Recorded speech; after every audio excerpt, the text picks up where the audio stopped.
Hi guys, welcome back to my YouTube channel. ඔන්න නෝම්බි වල තවත් අලුත් vlog එකක් අරගෙන ආවා. ඉතින් මං හිතනවා හැමදාම වගේ ඔයාලා මේ වීඩියෝ එකටත් ගොඩක් කැමති වෙයි කියලා. කැමති නම් අනිවාර්යයෙන්ම like එකක් දාන්න. ඒ වගේම ඔයා මගේ channel එකට අලුත් කෙනෙක් නම් අනිවාර්යයෙන්ම subscribe කරගන්නත් අමතක කරන්න එපා.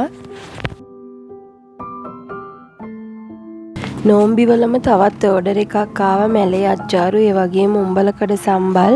ඉතින් මං ඒ ටිකත් හදලා පැක් කරලාම දුන්නා. ඒකත් ඔයාලත් එක්ක මේ වීඩියෝ එකේ ෂෙයා කරගෙන තියෙන්නේ.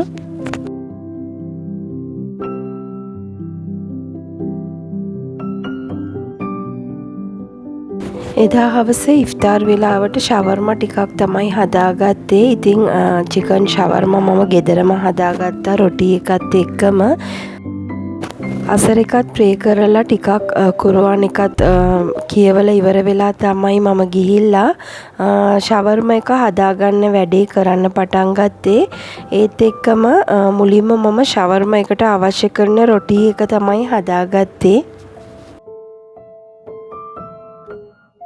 ෂවර්මා එකට අවශ්‍ය කරන රොටි එක හදාගන්න මම වතුර ටිකක් රත් කරගෙන ඊට පස්සේ ඒකට බටර් තේ හැන්දක් ඒ වගේම අවශ්‍ය කරන ලුණුත් එකතු කරගෙන පිටි එක දාලා ඊට පස්සේ අනලා අරගත්තා.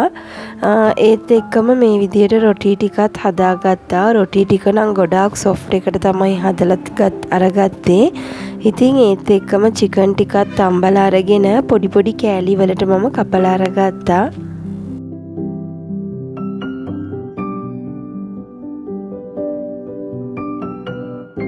ෂවර්මා එකට අවශ්‍ය කරන චිකන් කරි එක හදාගන්න මුලින්ම කෑලි වලට කපාගත්තු චිකන් ටික පෑන් එකක් ලිපේ තියාගෙන අවශ්‍ය පමණ තෙල් එකතු කරගෙන මේ විදියට බැදෙන්න තියාගත්තා.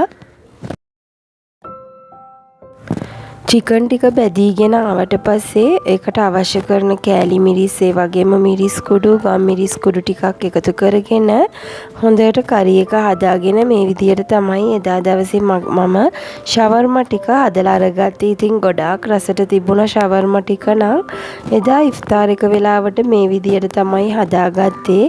ඉතින් ඉෆ්තාර් එකත් ඉවර වුණාට පස්සේ මුලින්ම මම සුහුර් එකට අවශ්‍ය කරන කරිස් ටිකත් ඒ වගේම කෑම ටික තමයි ලෑස්ති කරගන්න ගියේ. මොකද කෑම පාර්සල් ඕඩර් එකටත් එක්කනේ මං හදාගන්න ඕනේ. ඒක නිසා එදා නම් මාළු ටිකක් උයාගෙන ඒත් එක්කම වට්ටක්කා ඒ වගේම බීට් ටිකක් තෙල් දාගන්න තමයි ප්ලෑන් කරගත්තේ.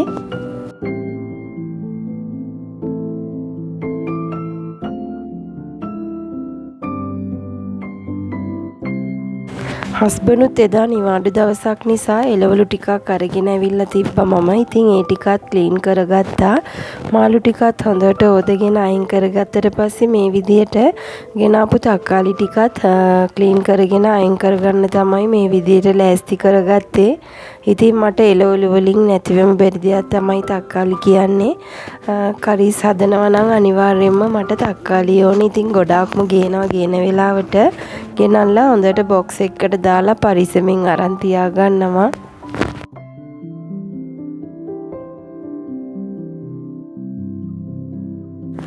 මාළු එකත් ලිපේ දාගෙන ඊට පස්සේ මම බීට් ටික තමයි ක්ලීන් කරගත්තේ. ඒ ටිකත් හදාගන්න ඕන නිසා ඉතින් කොහොම හරි ඉෆ්තාර් එකෙන් පස්සේ තමයි මම මේ විදියට වැඩ ටික කරගන්නේ.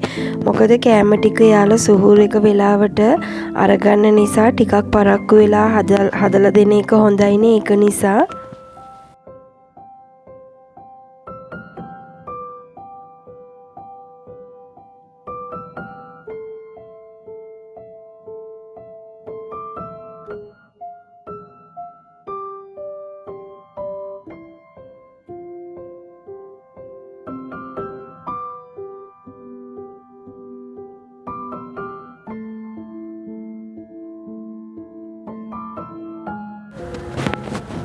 මේ දවස්වල වීඩියෝස් කරගන්නම බැරි වුණා. මේක අරන් තියාගත්තු වීඩියෝ එකක් තමයි මම වොයිස් එක දීලා ඔයාලත් එක්ක ෂෙයා කරගන්න හිතුවේ. මොකද මේ දවස්වල shopping කරන්න යන නිසා ටිකක් වීඩියෝස් අරගන්න වෙලාව මදි වුණා. ඉතින් ඒක නිසා මේ විදියට අරගත්තු වීඩියෝ එකක් හරි ඔයාලත් එක්ක ෂෙයා කරගන්න හිතුවා.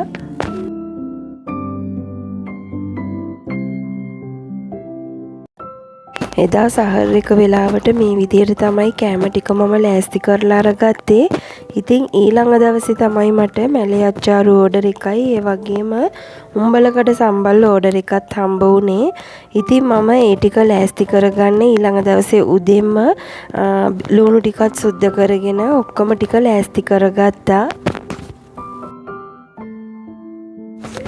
කෑම ඕඩර් එකක් අම්බ වුණ ගමම්ම මම අනිවාර්යෙන්ම ඒක මිස් කරගන්නේ නැතිව හදලා දෙනවා.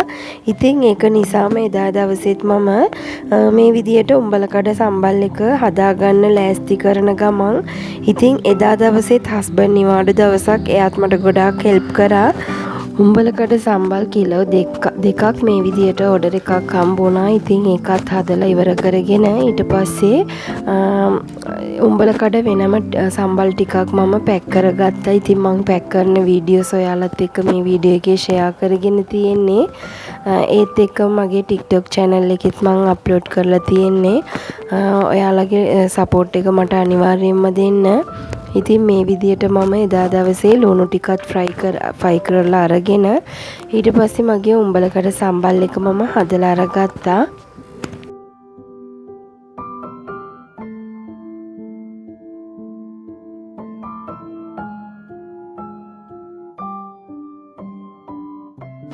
කඩෙන් අරගන්නවට වඩා මේ විදියට ගෙදරම හදාගෙන අරගන්න එක ගොඩාක් රසයි. ඒ වගේම ගොඩක් කල් තියාගෙන අරගන්නත් පුළුවන්.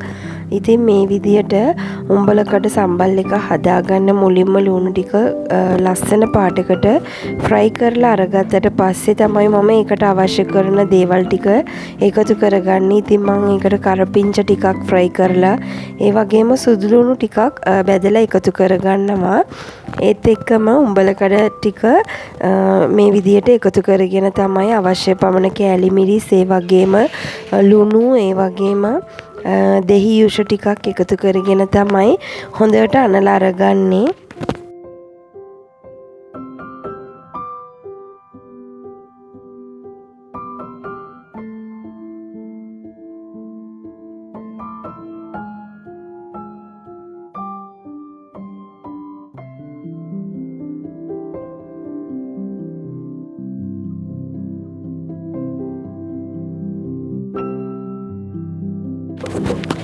ඕඩර් එකට අවශ්‍ය කරන උම්බලකඩ සම්බල් ටික හදලා ඉවර වුණාට පස්සේ මේ විදියට පොඩි කප්ස් වලට ටිකක් හදාගත්ත අපේ නංගිගේ කෑම කඩේට දෙන්න ඕන කියලා. ඉතින් මේ විදියට තමයි මම පැක් කරගත්තේ. පැකින් එකත් ඒ වගේම ස්ටිකර්ස් ටිකකුත් හදලා දුන්න හස්බන්ඩ්. ගොඩාක් ලස්සනට තිබුණා පැක් කරලා ඉවර වුණාට පස්සේ. ඉතින් මේ විදියට පැක් කරගෙන ග්‍රෑම් 50 කප්ස් ටිකක් තමයි මම හදලා අරගත්තේ.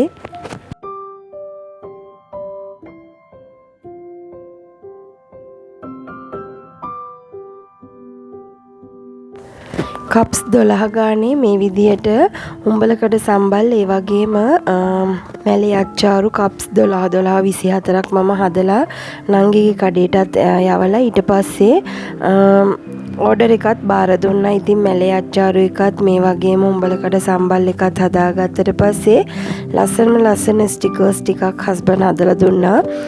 අපි දෙන්නගෙම නම් දෙක එකතු කරගෙන තමයි ස්ටිකර්ස් ටික අපි හදාගත්තේ. ගොඩාක් ලස්සනට තිබුණා.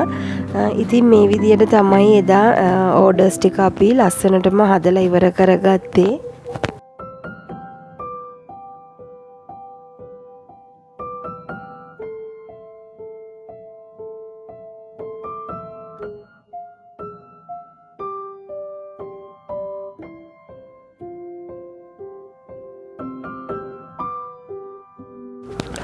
ලුණු දෙහි කප්ස් 4ක් තමයි මම යවුවේ. ඉතින් ඉස්සෙල්ලාම දාලා බලලා ඊට පස්සේ අවශ්‍ය නම් ලුණු දෙහි දාන ප්‍රමාණය වැඩි කරගන්න ඕන කියලා. ලුණු දෙහි හදන වීඩියෝස් මම තාම ඔයාලත් එක්ක ෂෙයා කරගත්තේ නැහැ. ඉදිරියේදී ඒ වීඩියෝස් ඔයාලත් එක්ක ෂෙයා කරගන්නම්.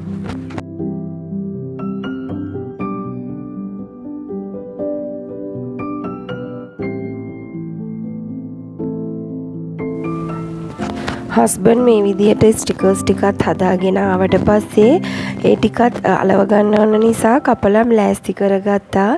ඉතින් ගොඩාක් ලස්සනට තිබුණා. මේ විදිහට තමයි අපි දෙන්නම එකතු වෙලා වැඩක් කරන්න පටන් ගත්තා. මෙයාගේ උපරිම සපෝට් එක මට දෙනවා. ඉතින් ඕනම දෙයක් ඕන තරම් ගොඩාක් දේවල් මම කරලා බලලා තියෙනවා. ඉතින් හැම දෙයකින්ම සාර්ථකත්වයක් ලබා ගන්න බෑනේ. පුළුවන් විදියට එයා හැම දෙයකටම සපෝට් එකක් දෙනවා. ඉතින් මටත් ගොඩාක් ආසයි යාට කොහොම හරි මගෙන් පුළුවන් විදියට ලොකු උදව්වක් වෙන්න ඕන කියලා බලමු. ඉන්ෂාල්ලා ඉදිරියේදී මොනවා හරි දෙයකින් ගොඩ යන්න දඟලන ඕන හැම කෙනෙක්ටම හරියන්න ඕන කියලා තමයි මම නම් විශ් කරන්නේ. ඉතින් මේ විදියට තමයි එදා කප්ස් ටිකට අලව ගන්න ස්ටිකර්ස් ටිකත් කපලා අරගත්තේ. මොනවා හරි දෙයක් පටන් ගන්නකොට ගෙදර අයගේ සපෝට් එක ලැබෙන එකම ලොකු දෙයක්. ඉතින් මට නම් හැම වෙලේම වගේ මාෂාල්ලා කියලා හැම දෙයකටම එයාලගේ සපෝට් එක තියෙනවා. ඉතින් මේ විදියට පටන් ගත්ත වැඩේ දිගින් දිගටම කරගෙන යන්න පුළුවන් වෙන්න ඕන කියලා විශ් කරගන්නවා. ඉතින් ඒකට අවශ්‍ය වුණු ගාන, ගිය වියදම, ඒ වගේම ලැබෙන ආදායම ඔක්කොම වගේ මම ලියලා තියාගත්තා. ඉතින් මේ විදියට තමයි එදා දවස මං ගත කරේ. එහෙනම් ඊළඟ වීඩියෝ එකෙන් ආයෙත් ඔයාලව හමු වෙන්නම්. එතකන් ගිහින් එන්නම්. සතුටින් පරිස්සමින් ඉන්න.